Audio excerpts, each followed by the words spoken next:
Hello, fellow fantasy sports fans. Welcome to MFSN, the Hub's Fantasy Baseball Strategy Show, Thursdays at 4 p.m. Eastern, 1 p.m. Pacific. I'm Dr. Dan Ratner, and I'm here, as always, with Casey, Vlad to the Bone Scheinvold, and Ross the Boss. Welcome to MFSN, the Hub. I'm Ross the Boss, and yes, this is week 3 of baseball, Casey. Is that correct? It is the third week of baseball. And that's right. Angels are like, I was looking at the Angels. They won today 11-1. Mike Trout, 2 home runs. Ward, 2 home runs. They hit the ball pretty far today, but they're like 8-2, which isn't too bad to begin the season. I think they're going to win at least 9 games. I'm kidding. It's kidding. A safe bet. No, we all predicted them to come in last, and they're playing really good baseball. So why don't we dive right into this? Because this is the part of the season where, I mean, it happens throughout the season, but especially early in the season, you ask the question, are these players for real or not? So Kyron Paris, where did this guy come from? And did you guys have him on your radar? Casey, what were you thinking? Casey, is he one of your minor leaguers? No, honestly, I didn't have him on my radar. And if I had him, I would be trying to sell him high as much as possible. I'd be shopping him around for somebody who's out there struggling, who I think I could get for him. I'm not saying it. Look, he might do it, but at some point, we all think the rug's going to be pulled out from under him on this one. I mean, Casey, do you know anything about him? Like, to me, I had no idea. He was no, a guy who I 118 last year. This is completely not on my radar. He was in the Penile. I know he played in the Penile League last year. California Penal? Yep. California I like Penal how you made it penile. Like a little more phallic. Listen, if he played in the Penile League, it's up to him. Just, we don't have to share it here. But, I mean, there are players who do this, and you just have to know not to buy them. Now, the next guy in the Yahoo rankings is our cover guy today, Tyler Soderstrom. I had heard of very much going in. He was one of my sleepers. And I'm not saying that to brag because I don't even know if he's going to keep this up. But that's my question. Is he going to keep up? Obviously not what he's doing now because he's on pace for like 100 home runs. But is he going to keep up being an extremely valuable player? That's my question. Soderstrom, I mean, the potential's there for him. This is he's somebody who's a little more established and known to have some power. And I've never been to Sacramento, nor seen a minor league baseball game in Sacramento. But from everything I've read, it is a very small ballpark where the ball just kind of flies. And as the summer gets even warmer, the ball's going to even fly more. So there is talk that the Oakland offense could put up big fantasy numbers. It's not Oakland anymore, but thanks for saying Oakland. Hey, they are to me. Number one, they're called the Athletics. No home team, just Athletics. They have 0 home games. The ball just flies out of that place. I mean, every game is like 10-12. It's unbelievable. It's the new Colorado. It really is. And they have a lot of young talent that can kill the ball. I mean, Vlad to the Bone and I both love Rooker. And we both love Lawrence Butler. Don't call me Larry. We love all these hitters they have in Sacramento, or I guess we'll call them Sacramento. I don't know what to call them. The baseball team formerly known as. I mean, they moved to Vegas in 3 years, but this team, they score runs. I mean, they're exciting to watch. And Casey might even make an appearance in Sacramento when the Yankees play there coming up. You never know. This is how rumors get started. He might take his private jet to Sacramento and fly there and watch a few games and come back. You don't know what Casey's going to do. This is one of the things I love about Ross. Like 1 out of every 3 things he says not true.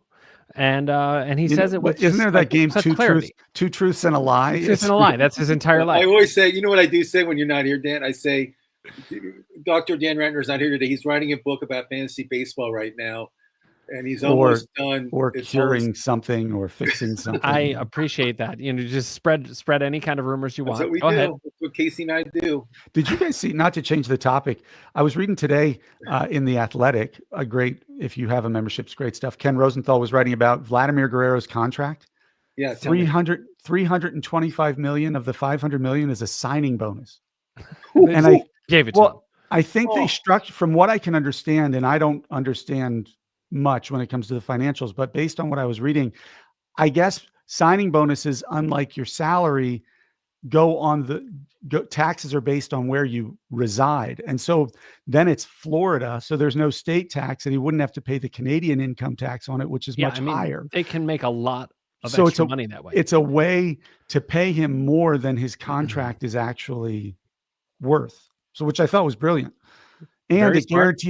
guarantees that payment even if there's a work stoppage, because only salaries stop in a work stoppage, and the collective bargaining agreement runs out in 2026. So it makes sure he gets all that money even if there's a work stoppage. So this is totally shifting gears from our original topic, and it's even shifting gears a little bit from what Casey's saying. But people talked about him coming into this year and it being a contract year. What happens now? It's not a contract now it's year. no He contract was so year. good last year, and it wasn't a contract year. I know. That's why I'm bringing it up. Is it overblown, the contract year idea? I mean, I think it has to be. I don't think it's necessarily. I mean, it wouldn't be talked about if there wasn't a trend where you see a lot of players just have a great year going into their contract year. So it's obviously a thing. But okay, I remember. Was it Adrian Beltre who for Seattle hit 50 bombs in his contract year or something, and suddenly became the highest paid third baseman ever? Now he eventually became worth that much, but for the first 2 or 3 years of his big contract, I don't think he earned it. But well, if you guys remember, they wanted to get this contract done before spring training, and Soto signed the big deal for over $700 million, I think, and he wanted a contract like that. And he wasn't getting it from Toronto. So he just said, listen, let's just table it till the end of the season. And then obviously, I think it was affecting, Casey and I talked about this, it was affecting them getting other Dominican players because they all want to play with Vlad, thinking Vlad might jump ship and leave Toronto next year. And then these guys won't have Vlad there. So Toronto wanted to make sure that these young players that they want to go after next season knows Vlad's there next season. So I think for them, it was more than, dangling a carrot in front of these guys, saying, if you want to come here and play with Guerrero, you come now. Sure. We just paid all this money for him. And as I told Casey on Tuesday, the Toronto team is the wealthiest team of any baseball team. They're owned by Rogers Communication, and it's a corporate company, and they're worth billions of dollars. I mean, they have a lot of money behind them, and they always make offers for players, and for some reason, players don't want to play in Toronto. They rather play in the States. So they're trying to they wanted Vlad there so they can attract some new players next season. I get it. It was a total no-brainer to sign. Yeah. All right, let's jump back to fantasy since that's what people are here for. So sorry, that's all right. We got into deep into contract talks, but let's talk about players, and we're trying to gauge value here. At this stage of the season, we got an interesting comment on our last show, Ross, and it was about buying low. And it was interesting because the comment seemed to suggest that we were saying, oh, there's a lot of bad managers out there you can just screw over, and that's not really what we were going after. I don't think. The key is that values change a lot, and people are going to see things in different ways. So let's take a guy like Jackson Chourio. We all know he's a stud. Everybody knows he's a stud. But the question is it to this level? He's playing as great as we all thought he would or hoped he would. And the real question is, all right, would you ever sell high on a guy like Jackson Chourio right now? No. Well, I shouldn't say no. In a redraft league, I might. In a dynasty or keeper league, this was a conversation about redraft leagues. He's almost as untouchable as any other player out there. In a redraft league, what if Aaron Judge is offered for Jackson Chourio? I mean, redraft league? Yeah, then I'd take it. Definitely. But, because I would take Judge. Judge is still going to get you. He might not get you the 30 steals plus that you could get from Chourio, but he's going to get you 25 more home runs and could get you 15 to 20 steals. And how about in a keeper league? No, Judge is 32 years old. Okay, good call. Yeah, Chourio's I'm the biggest age. Look, we've established who's the ageist in fantasy sports of this panel. Yeah. But Casey judges himself more and more over time. We know why. I mean, and I'm a Yankees fan, and I'm saying that. So yeah. Okay, then there's a player like Seiya Suzuki. Like, he's totally different profile than Jackson Chourio. He's a mid-range player in terms of age. He's been around. We know about him. I do think the Cubs are significantly better with Kyle Tucker in that lineup. But I mean, he's the number eight player in Yahoo. Yeah. We all know he's going to go down from there. The question is how far. Is he going to end up on the waiver wire later in the year? That's a question. Yeah, I mean, he's like one of these players like Kwan and Suzuki, all these guys, fantasy wise, they don't hit for power. He's not saying that just because they're Asian. That came out wrong. And the RBI total is not going to be that great. I mean, they might get some stolen bases and might get some runs scored, but for fantasy purposes, they're not like guys that you want to jump after just because the RBIs and home run situation. It's just it kind of hurts you sometimes because they're not hitting those home runs and not scoring the runs and not getting the RBIs. So with those type of guys, I kind of stay away from, but that's me. Yeah, I mean, I'm just looking at the hitter list, like the rankings in Yahoo right now, and you can see which players you're not going to worry about. Aaron Judge, Kyle Tucker, unless he bruises his calf, then we got a problem. No, his shin. His shin. You got Shohei is the number 5 hitter, and Jackson Churio. Even what's going on with Kyle Schwarber? He's hitting at the beginning of the season. Like, I know your predictions not coming in fruition. Another one I'm selling high on because he's gonna go into a slump. He's gonna go for a month or two where he's batting like 107. Well, that's actually, Casey, that was where this comment came from, is we were talking about Eugenio Suarez and how he never hits at the beginning, but he was hitting. He hit 5 home runs at the beginning, and we were like, sell high immediately. Now, I'm not saying he's not going to be a valuable player down the road, but we all know Suarez is going to go into a slump of like a month and a half at least. Schwarber does the same thing. I mean, but then you never know. Maybe Schwarber just has a season where he's just dialed in right from the start. And then what happens? I mean, well, then he might finish as the number 1 third baseman. He easily third. Does he qualify at third? Isn't he? Where not in Yahoo. He's outfield. Oh, is he? Yeah. Eugenio Suarez? No, I'm sorry. No, I was Schwarber. Oh, Suarez. Schwarber. Suarez did once hit 49 homers though, so it's not. It's not out of the question. I'm sorry. I thought you said if Eugenio Suarez hits the whole year. I'm like, then he's the number 1 third baseman. No. Yes. Try to keep up. I'm kidding. No. All right. How about a player like Bryce Terang, who I was super down on, and yet he's doing great so far? Again, he's not going to continue at this level. But where do you expect him to be ranked? Let's say in Yahoo. He's ranked 17th now. Where do you expect him to be ranked? You don't have to be exact. But around what position would you expect him to be? And will he end up at waiver? He still qualifies at second base, correct? Yeah, yes. Only second base. Yes. Only second base. I thought he was okay. That's fine. I don't think it's unrealistic to think he'll finish in the top 125, 115 players, which is a starter. I mean, that's valuable player. Yeah, that's a valuable player. If he stays atop that Milwaukee lineup, because right now I think he's batting leadoff. He's going to keep scoring runs. He can steal bags. I mean, if he's getting on base, he's going to be a valuable player. He steals bases. I mean, last year in the National League, I think he came in second or third. I mean, he's a guy that will get you bases and, maybe he'll hit 15, 20 home runs. I mean, he's a good player to have on your team. I don't mind him at all. Well, listen, if he hits 15 to 20 homers, you're talking real value, especially. No, he won't hit more than 10. I'm saying maybe players develop in power. It could happen. Yeah, but I mean, if you look at his numbers, 2023, 218, 2024, 254. So, and now he's batting 327. Now it's early, but so there is a trend in terms of how well he's getting on base and hitting the ball. His stolen bases 26 in 2023, 50 last year. Runs scored 46 to 72. Home runs 6 to 7, and he had 150 more at bats last year, and he only hit 1 extra home run than the year before. So you're not seeing a trend where he's also getting more powerful. So yeah, I mean, you got to watch out for it though, because these players can develop power, and obviously. But if you're looking at him, you're not looking at him. You're not looking at that for likelihood. You're not looking at your roster saying, "Wow, I need to find somebody who's going to get me more power. I'm going to target Bryce Terang." You're targeting Bryce Terang. He's a stolen base guy. Because you don't have your second base is thin or injured, and you need somebody who's going to help you in 3 categories, and that would be Bryce Terang. Let's shift gears for a second. I want to talk about players who are injured. We're only talking hitters so far. We'll move to pitchers soon, but what are the hitters who've come up on the injury list that are biting teams so far? And then let's talk about how to replace them. Do you guys have any of those on your team? Yeah, I mean, there's Marte of Arizona, who you like a lot, Dan. There was one of Ross's lies. I mean, Marte is hurt. He'll be back hopefully in the next couple of weeks. We'll see what happens.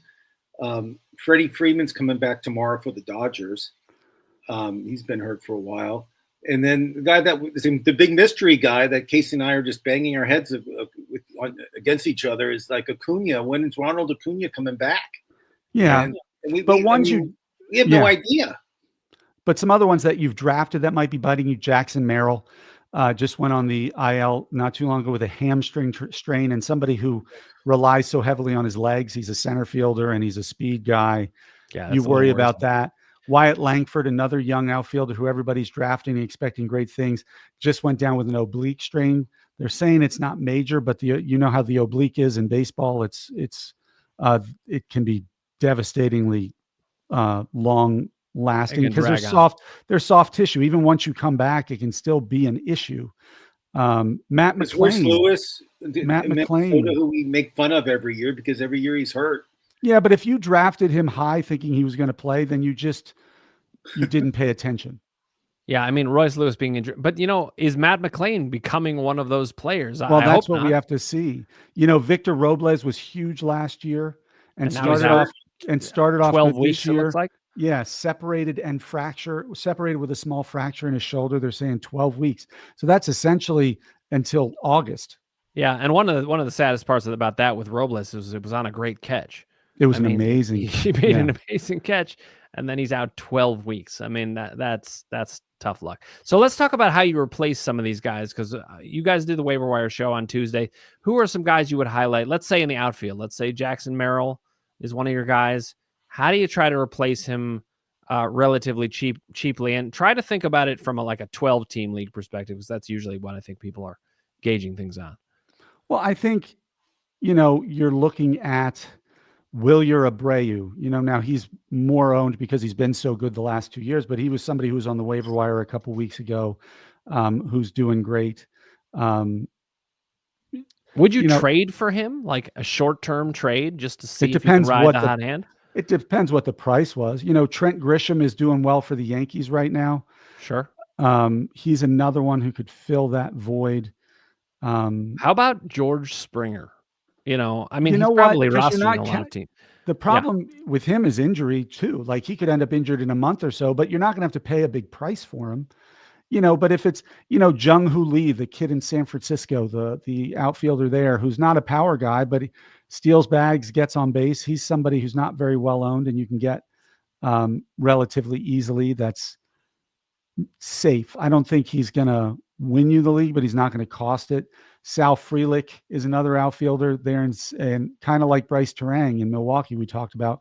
Frelick's kind of the same kind of player, but now he's getting more playing time because he's guaranteed he's their everyday, one of their everyday outfielders. Those are the guys you're looking at, I think. Yeah, Ross, you've had a conflicted relationship with Cedric Mullins, but what do you think about him in that? He started out. It looks like he's healthy and he's hitting the ball. I'm selling him if I have him, and if you can get something good for him. And sure. You gotta start him if you own him.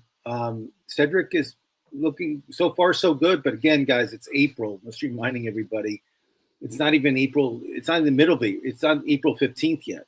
So, let's not think Cedric Mullins is going to have the year he had 3 years ago. I'm not jumping up and down. No, and remember, at least in this particular segment, we're talking about guys who can replace. Yeah, players. if I for April, if I can get him cheaper off the waiver wire, he's worth it as a fill-in for Langford or Merrill. Yeah, right now he is, because he's done it before. He to me is the kind of player that and that Baltimore offense is loaded. Now, here's the problem: you're probably not going to be able to get him right now because he's the 22nd player in Yahoo. He's been scooped up in a lot of leagues. So let's talk about some other players that we think we could get. But, to do that, you usually have to go pretty deep. But then you get players like this kid, Zach McKinstry is hitting pretty well. And he plays every position, I think. Yeah. Right. So maybe worth a roster spot. I don't love picking up guys like Mike Yastrzemski, despite his family lineage of being so great. And heroics last night. He hit the game-winning home run yesterday. Sure. Yeah. And, he's got the pedigree to do it, but what do you think of a guy like Jake Mangum? I'm curious about him because he's stolen 5 bases. He doesn't have a lot of power, and that's been historically true. But would you scoop him up as a short-term guy? Crickets. I would not. No. The answer is no. He's Okay. not proven to me to be scooped up quite yet. Unless you're in a 20-man league or something, then yes, scoop him up. Or how desperate you are. If you have multiple guys on the IL that you need to replace at once. Well, not only that, but it's also like you've got a short-term situation, so you're trying to plug in some kind of stats that and are I useful. guess it depends what I need. Like right, exactly. I would prefer somebody like Jorge Soler, I think, if I'm looking in the outfield. It depends on what you're looking for, though. If you're looking for power, definitely Soler. But if you're looking for some speed, maybe you bring on a guy like Jake Mangum. Or Leody Tavares there in Texas is always reliable for speed. Sure. That kid Cameron Misner in Tampa Bay, I don't know much about him, but he's batting .385 on the year. All right, let's move to second base for a bit because it's a thin position. Matt McLain going down doesn't help, although some people are playing him at short. Who do you bring in to replace a player like McLain or anybody you're struggling with at second base? I'm looking at the numbers. I like Maikel Garcia there in Kansas City. Remember, he was a high prospect. He was a high prospect in the Phillies organization. Yeah. So there is some, I guess, reality to it. He would be somebody I would look at. Dylan Moore is one of those guys in Seattle who plays every single position in the world, I think. I think he qualifies at everything but catcher, to be honest. Everything but catcher and pitcher. So there's potential there. But he doesn't play that much. So I'd probably rather go Michael Garcia. And then there's a guy like Jorge Polanco who also does not play enough. Like his stats I know. I loved loved him in Minnesota too. It's a shame. Yeah. Minnesota. How about Minnesota guys? I mean, that organization, first of all, they want to sell the organization. Second of all, they're going to be horrible this year. I mean, their team is in disarray. Their manager Bailey has Ober no idea pitched what well he's doing. today. The manager has no idea what he's doing, and they're just getting worse. I mean, who is their manager now? Isn't it still Rocco Baldelli? Is it? Guys, it was Gardenhire, then it was Baldelli, and then I either lost track or it's still Baldelli. But I just scooped up games horrible fashion. Let's move to pitchers on this note because Bailey Ober is a guy who got cut in our league. Now we have a 10-team league going. It has deep benches, but in a 12-team league, I'm assuming Bailey Ober probably not getting cut in many leagues. But if he did, I mean, I got to scoop him up in that 10-team league. That's great. But do you expect him to turn it around and be a really useful pitcher? No, you don't. No, I totally do. Anybody, if you want to, I like Bailey Ober. I would bet on him. He was one of the guys I drafted middle rounds of the draft or later rounds of the draft, but I believe in him. Bailey Ober will either be traded or will be demoted to AAA by July. Oh, demoted. I will take the demotion bet. I'm not going to get it. I'm not going to risk a trade bet, but yeah, I'll wear a giant piece of salami on my face if he gets demoted to AAA. How's that? Isn't that what you did, Dan, for something? That is something. Yes, that's vaguely familiar to me. Thankfully, sell every twin you got. Every twin. So, and just every twin you have. Get rid of them. That organization is done. Joe Ryan, you're gonna just get rid of him? Pablo Lopez. What? I know. These players, these are huge fire sale. And by July, when they're in last place, they're going to get rid of. But doesn't that? If you're saying the team is bad and they're going to get rid of these players, that means they're going to be playing. Yeah, that's true. Team. I guess you can keep them for fantasy. It's much better. Yeah, I guess. I mean, listen, these players have a lot of value. Bailey Ober, not a ton of value, but Joe Ryan and Pablo Lopez, I don't know. You're talking crazy talk. Let me ask about a couple other pitchers now, just to get your sense of the valuation. I was high on Spencer Schwellenbach coming in. Yep. He's the number one pitcher in Yahoo right now. We know that's not likely to keep up, but I mean, he's a great pitcher. He's great. Atlanta can't score. He was my number one in our MFSN offense. league. Yeah. Schwellenbach, everybody had him high on their charts at the beginning of the year, and they were right. And Atlanta has not done anything this year. None of their hitters are hitting. So if your league counts wins, right, but we know that's going to change. Austin Riley started thumping a couple nights ago. Yeah. I still think the Braves are going to win a lot. I mean, yes, they're they're like 2-8 or 2-9, but Yeah. I'm But not let me tell worried you, about them. let me yet. tell you what I'm coming around to. You guys will probably both be pleased about this. Ozzy Albies sucks. I mean, Yeah, I told you that. I I said think I feel bad for the kid because I think what happened is he got a lot of injuries, bang, bang, bang, bang, bang, very quick. And I just don't think his body's ever fully recovered.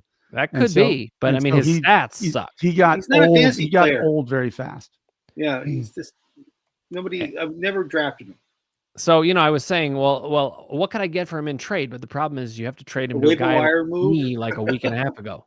You can get a waiver wire move. You can open up your waiver wire and drop him. That's what you can get. So, one of the comments that we got on the MFSN site was like the idea that some managers are not so smart and we seem to be acting like that. And that's because we're all sometimes not smart. Look at how I was about Albies. I came in and I was like, I think he's going to rebound. I've seen him do this before. And he's just not, so I'm going to plug in Matt McClain and probably bring in John McClain Neto. is not John McClain is hurt again. Well, if he can stay healthy, then he'll be the answer at second base, and then I can use Neto at shortstop. But Albie's just looking like a real drag. I mean, so Ross, you had predicted, I think, that I don't know if you were serious or not, but you did seem to say that he could end up on waiver wires. Do you think that might be? That was a serious quote. I mean, okay. If in fantasy baseball, he's not the guy you want on your team. He's not going to win you any championships. But that's a different question than does Ozzy Albies end up on the waiver wire? He doesn't score runs. He doesn't hit RBIs. He doesn't. What category is he helping in? Maybe batting average, maybe. But that's it, Casey Scheinfeld. What other position do you use? What other position is he's worthless? Listen, he is helping. He's helping after in ERA for all the pitchers that face him. Yeah. Okay. Right now, he's performing terribly. He's not helping anyone in anything right now. He's not. But 3 years ago, he was a 30-30 kind of guy who batted 280 and scored a ton of runs. It's just at 22 years old. Now. We're not talking about somebody who had 8 years of mediocrity, 2 really good years, and went back to mediocrity. We're talking a kid who hit from the second he came up into the league and got better for 2 straight years, but then just started getting all these injuries. Yeah. But I agree with Ross. I mean, right now he's not startable. I still think he should be rostered. But some could even argue he's not rosterable if you have a shallow enough roster. I would drop him just to entice another person to pick him up so they can suffer. Right. A little sadism planted in somebody else's lineup. I mean, we're not the only ones. I mean, preseason for Yahoo, he was ranked 33rd overall. So we're certainly not the only ones, but I'm starting to turn the corner on him. Again, Atlanta's going to start hitting soon. Don't drop your Atlanta. Don't drop the Stars in Atlanta. They're not the Twins. They're not the Twins. They're going to start hitting. They're not the New York Jets. They're going to start playing. They're going to start playing. Don't worry. So let's talk pitchers a little bit. We've talked a lot about hitters so far. I want you guys to talk about who are some nominations that you have just in the early going that look like they could be comeback player of the year or somebody that just really. Say it, Casey. Say the Cincinnati Red that you love and enjoy. Say it. Are you talking about Nick Lodolo? And Brady Singer. I'm huge fans of both of them. Actually. You love Brady Singer, especially. Yeah. I scooped him up. I liked Lodolo a couple years ago, thinking he would break out then. But I mean, to me, the biggest one so far, if you had to ask for the first part of the season, is either Chris Bubic in Kansas City, who seemed to know how to take career mediocre pitchers and make them very, very effective again, or Jesus Luzardo in Philadelphia, who kind of teased us coming up with Oakland. Everybody thought he was going to be part of that next, wave of great pitchers. And then he went to Miami and he had a couple flashes of good. I think Philadelphia might have gotten the steal of the draft of the season, getting him for their rotation. And Casey, your guy Oscar Meyer pitched great a couple nights ago. Max Meyer. We call him Oscar Meyer. Oscar Meyer. Yep. Oscar what about Meyer. Casey Mize? Speaking of the name Casey Mize, former number 1 pick, yes. with Detroit. Now all of a sudden he's producing. There are some post-hype sleepers, as we would call them, who are suddenly producing.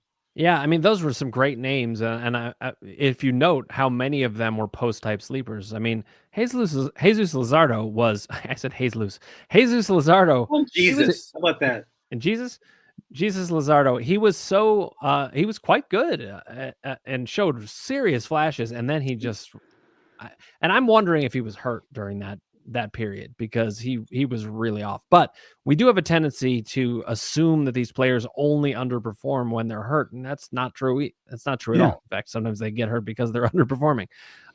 Let's talk another post type sleeper. You rostered this guy in our keeper league, Mackenzie Gore. Remember I how love him. big of a prospect he was coming up? Yeah, I had him when good. I owned him in our keeper league when he was in the minors for San Diego. The problem was always with him. He was so tall, and his mechanics, he had a hard time syncing up his mechanics with his upper and lower body, but it looks like he's figured it out, doesn't it? Yeah, I mean, I saw him pitch when he was pitching for San Diego. I was right behind home plate, and his stuff was lightning back then. And I think he's leading the league in strikeouts, right, Casey? I will tell you right now. He's tied with Logan Gilbert and Zach Wheeler. Pitching great. And I'm telling you guys, I like that Washington Nationals team. I like what they did. That GM gets my number one pat on the back today. Yep. I mean, having James Wood, I mean, all those guys. I mean, their team is so young and strong. I'd love it. It's a fun team to watch. Let's shift gears to relief pitchers. We haven't talked about them yet. Who is your annoying relief pitcher of the week? It's always somebody. Who's the one that's just driving you crazy? Well, did you guys see the play? You know, Class A came in right before your he could qualify, yeah. And no, I mean, so he was pitching the ninth inning, and he never gets rocked. I mean, this guy is the best closer in the game. I'll tell you that much. And somebody got a hit, and the guy was rounding third for the White Sox, and he grabbed his leg. There's 2 outs. If he scored, it would have been a tied game. The guy grabbed his leg, fell down on the ground for the White Sox. It would have been safe, but the catcher caught the ball and just tagged him. The game was over. Everybody saw that. It was this typical White Sox losing a game. You know, player getting hurt. The White Sox have lost every way you possibly can. I mean, Devin, just like whatever. But you know, the closer situation, it's baffling to me because some of these teams don't really have a definite closer. You know, you got for me, five, it's Devin Williams. Yeah, I mean, the Dodgers have a committee. So what? And I can't tell you who closes for half these teams right now because Trinan got the close the other night. Who knows who's going to get it? Tanner Scott. They have all these guys. Phillips. I mean, the Dodgers are like the worst team to own a closer for. Well, okay, hold on, but wait. I specifically remember us having a discussion in the preseason about when we were doing our closers show about whether Robert Suarez was actually going to be the closer in San Diego, and he's currently leading the league in saves with a 0 ERA and a 0.3 WHIP. Yep. Right. Yeah, I mean, he's always been one of the underrated guys. San Diego is playing. I mean, they're playing great baseball, and it's a great park to pitch in. We know that. So I think he's looking good. You know, these things can change all the time. But another guy whose value I think has gone way up since the start of the season is Jeff Hoffman. We weren't sure if he was going to be able to. We weren't sure how long he would hold that. But when a pitcher starts like this and they get on that roll, they gain some security. You know, at the beginning of the season, we didn't know how much leash he had, and I think he's got a lot more leeway now. Casey mentioned this guy before, Luke Bryant. I'm kidding, Luke Jackson. Yeah.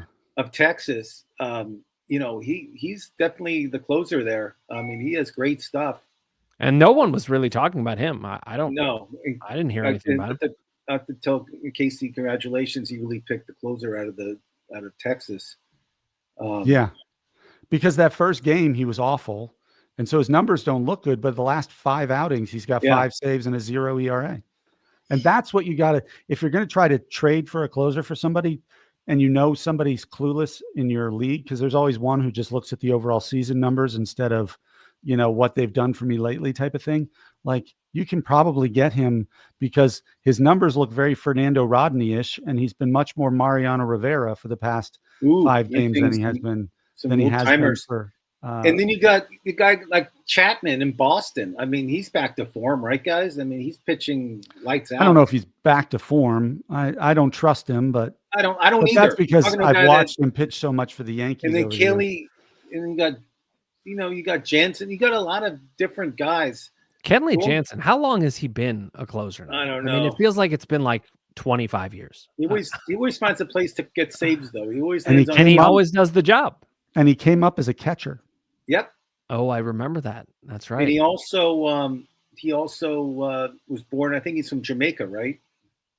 Maybe. I don't even know. That's strange. Bahamas. I think that's right. Or the Bahamas. He's from somewhere around the Central America. He's from somewhere on the earth. We somewhere know that. in those island places. Let me see where he's from. I'm looking it up now.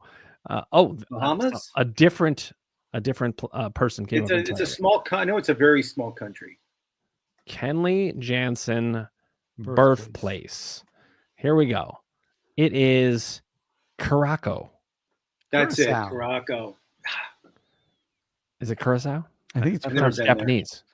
No. That sounds Japanese. Curacao. That's where like Xander Bogaerts and all of them are from. Oh, too. Ross's favorite player. Do you see? He would be twitching if he weren't behind those sunglasses. Xander Bogaerts. All right, guys. Let's talk about some buy lows. And let's establish this for people watching. We're not saying these are even trades. That the whole idea of a buy low is that you are offering something that you are getting more value coming back. So. Right. Who are some of the players that you would be looking to buy low on right now? And usually a good way to look at it is if you've got the list, look at the preseason rankings. Yeah. See a guy like Bobby Witt Jr., he's ranked 223. Maybe you could get him for a little bit cheap, probably not that much. Go ahead, Case. Vladimir Guerrero Jr. hasn't hit a home run yet this season. Yeah. Yeah, there was Max Muncy. Gunnar Henderson is coming off an injury and is batting 160. Yes. With 0 homers, 0 RBIs. I mean, these are some obvious ones, but then there's guys like Bryce Harper, especially in a redraft league. He's a good buy low candidate right now. You're not going to pay nothing for him for sure, but you can get him for significantly cheaper. Jarren Duran's another guy that I'm looking at. He had a great year last year. I think that was for real. I'd be happy to pay for him now. I'm going to say, with the exception of Ozzie Albies, the Atlanta Braves. I'm just going to put a big umbrella over their best players. All of them. Because Matt Olson, Austin Riley, Michael Harris, all of them are good. I would avoid Jurickson and Profar. All of the rest are good. Good idea. Low. They are too. Yeah, and Matt Olson is a huge one that way. I mean, he's got 1 homer so far. He's batting .211. His batting average. Let me just repeat again. It's April 10th. Right. Yeah. This is nothing. If you believe in Christian Walker, he's a really good buy low candidate. Because he's really struggling. I think Christian Walker's. I mean, he's going to be fine at the very least. By the way, when we said all Braves, though, I don't think Michael Harris. I would say Michael Harris is in the Ozzie Albies camp. Yeah, I agree. He's not a good fantasy player. I think Jake Berger's a really good buy low candidate because you can get him. He's not all that expensive in the first place. Yeah, and we were excited about. We were. I don't know if excited is the right word, but we all had him as a sleeper, and not that much has changed. He's the exact same player. I have ranked him as falling off a cliff, but it's like the second year in a row. 2 years in a row. I was wrong about it. Is Salvador Perez a buy low guy? He's batting below 200. He only has 1 home run. Yeah, I think definitely. What do you think, Ross? I love Salvador Perez. He'll bounce back. I would try to get him. I wouldn't try to. If I had him, I wouldn't trade him. Yeah, I wouldn't either. How about Brent Rooker? If you're the guy who rosters Brent Rooker right now, would you be willing to take some offers knowing that they're trying to buy low, or do you just hold him no matter what? Well, I'll always listen. Sure. Yeah, I mean, again, therapist. So I think Rooker's going to have 40 home runs this year, but I mean, if you want to give away why you feel that way, a guy that plays in Sacramento that's going to be hitting in that heat in Sacramento in I like that answer. Ross is like, if you want to give away a guy who's going to hit 40 homers, you can. That's fine. Yeah. What do you guys think of Tristan Casas? Not a fan.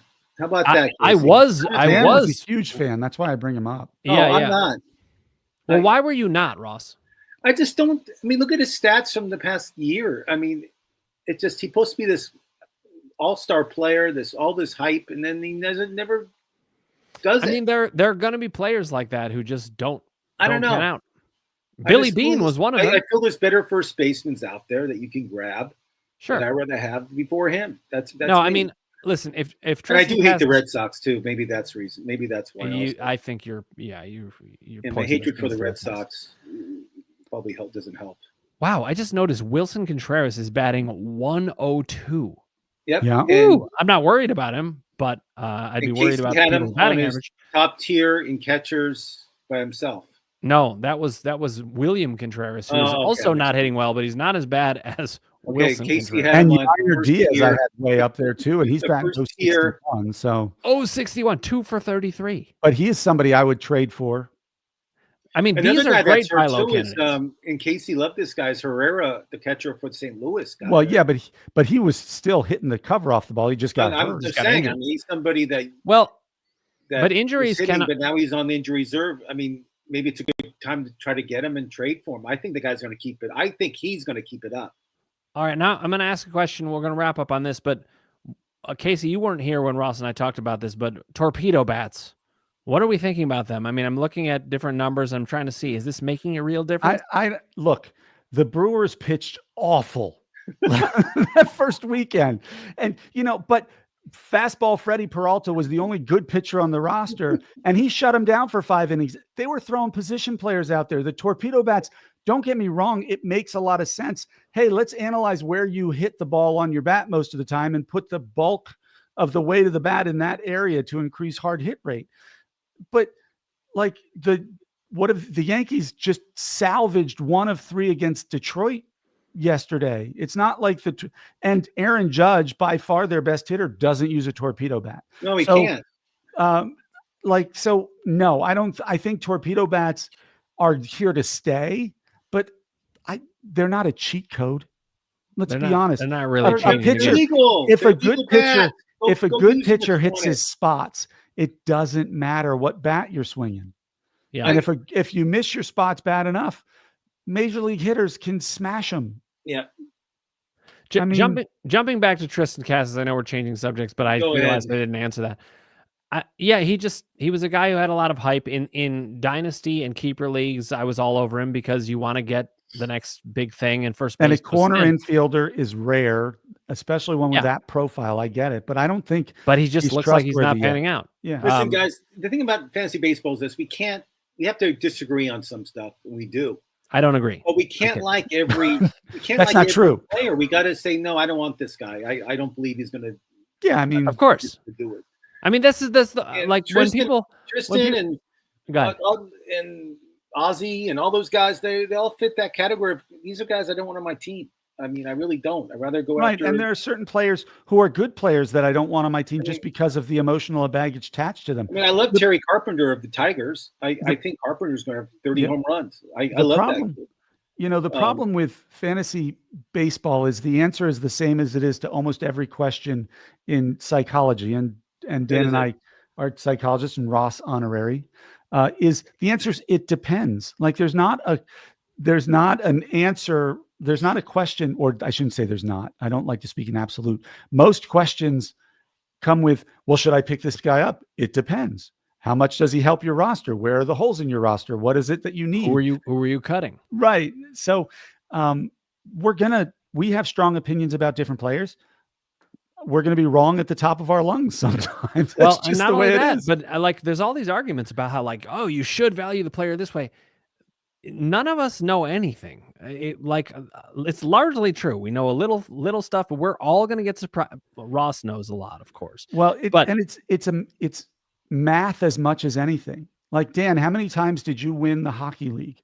Right, I without watching a single hockey. And how many NHL players? How many NHL players under the age of 25 can you name in the NHL right now? Well, I can name a lot of players just by name, but I couldn't tell you what they look like, or what team, or how, or why they play well. I have no idea. It's all numbers. But you pay attention to the numbers, right. And if you're good at paying attention to the numbers and understanding it, you can be successful. I've won baseball seasons where, especially when I had little kids, where I barely saw any games.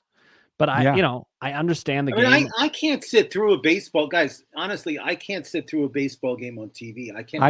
I have to have. I fall asleep by the fourth inning. I put it on while I'm doing work in the background. I can't. It's the perfect thing to have in the background. I can't. You got that from A Few Good Men, didn't you? I can go to a game live, background. but I can't sit through a baseball game. He's making it. Well, you probably arguing his playoffs, couldn't you? I mean, with that intensity where every pitch matters in the playoffs, I think it's fun. I want Kung Pao chicken. And I can't sit through NBA basketball either. You can't. Well, the NBA game has just changed where it truly is boring compared to what it used to be. I mean, Casey hasn't watched 5 minutes of an NBA game this year. Oh gosh, in the last 3 years. Yeah, well, we had to phase out fantasy basketball just because it was making Casey have But again, seizures. I can do it from a theoretical number standpoint. I just can't tell you about any of the players. Yeah, like, sure. Have you watched this person? I can watch NBA playoffs. I can't watch NBA regular season. Playoffs. The NFL is regular the only season's a professional sport I can, and soccer, because I'm a soccer guy, but they're the only professional sports I can watch. Although, I love playoff hockey. I got to be honest. I can't tell you anybody. There you go. Now you're talking. I can't tell you anybody on the ice, but I love the speed and the intensity of NHL playoffs. Yeah. Well, it starts in the NBA playoffs start next week. Well, that I'm and not the going to NHL starts in 2 weeks, so we got a lot of playoffs to talk about.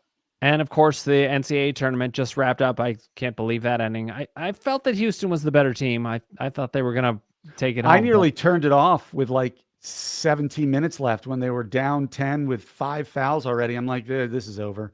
Yep. I thought it was a very successful Final Four. Well, it was all the 1 seeds. I enjoyed it. I enjoyed the Final Four. I enjoyed everything about the NCAA. You got to see Duke cry. That always makes me happy as a Maryland guy. I was rooting for Cooper Flag. I really think he's a generational I can't root player. for anything Duke. I'm sorry. He's going to be. I mean, he's going to be a beast. Yeah. I mean, he's the doctor. He's the Dr. Dan Ratner of college basketball. Really is. Wow. I'm honored. All right, guys, we're going to wrap up here, but we will continue next week with Casey and Ross doing the Waiver Wire show on Tuesdays. That's 4 p.m. Eastern, 1 p.m. Pacific. We'll be back here, the three of us together, for the strategy show. That's Thursdays, 4 p.m. Eastern, 1 p.m. Pacific. We're just going to keep the information coming, but really, the difference is in what we think. That's the whole point. If we all agreed, it would be no fun, and we'd be wrong all the time. We're wrong all the time anyway, except for Ross. I'm sorry, Ross. Yep. And tonight, guys, I know, Casey, you're excited. The Final Four, the Frozen Four of college hockey starts tonight. We got Denver playing Western Michigan, and we got Penn State, Casey, playing BU. Casey, so it's very exciting college hockey tonight. Casey's a Penn State guy too, and he had no idea. Penn State is the first time I know they have a hockey team. I know where the Bryce Jordan. We have a team in Cleveland. All right, guys, we got to wrap up here. We had him 4 years ago. Casey, you should have been here last week. We tried to end it, and my mouse just totally gave out, and we couldn't. We couldn't end the show. We're just kind of sat here. So funny. We just turned the computer off. It was hilarious. All right, everybody, thank you for watching. We look forward to another great week of baseball next week. NFL draft is coming up soon. The sports year just keeps on rolling. I love it. All right, guys, it is a pleasure, and I will see you next week.